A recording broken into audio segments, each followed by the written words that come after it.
Well, it's a pleasure to have you join me. Here we are in Revelation 12 and 10, and we're going to see another way how the enemy works, how Satan works. We said in verse number 9 that he is the great dragon, he's a devil, the ancient serpent, Satan, the deceiver of the whole world. But here, there's something else that he does,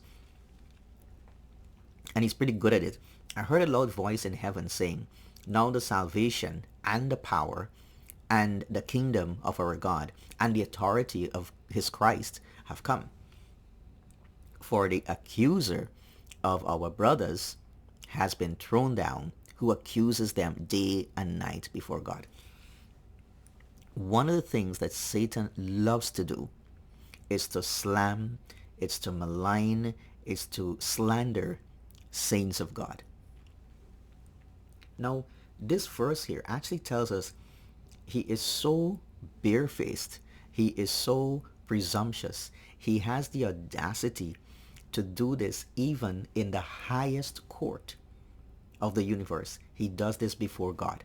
He accuses them, and he doesn't stop day and night before God. Satan is there telling lies, accusing the believers before God, and sort of telling God, well, they're not worthy. They're not good enough. Why, you think they're serving you? You think that he did it with Job? We saw that in Job.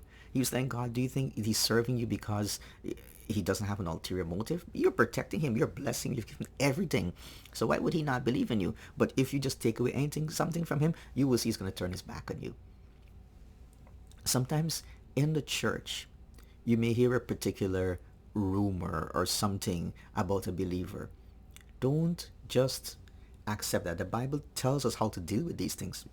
Jesus said, if there's something going on with a brother, you go to him and you talk to him. You don't go and tell someone else.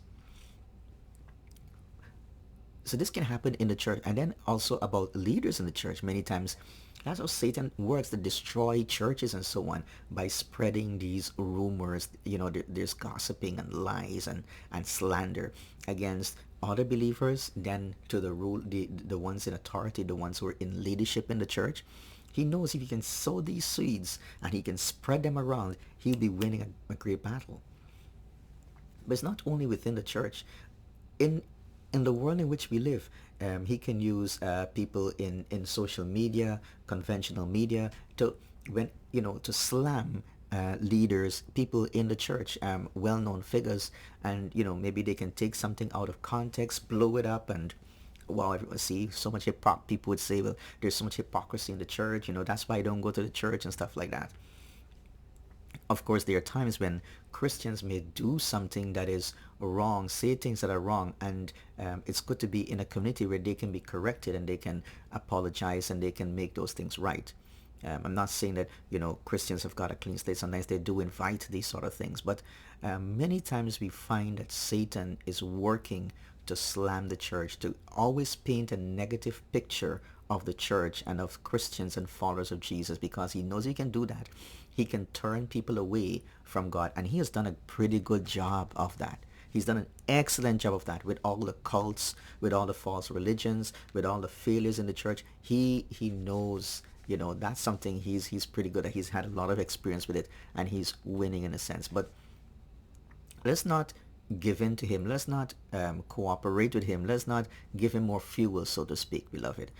Remember who the accuser of the brethren is, and don't you join forces with him to slam, to slander, to take hits at another Christian.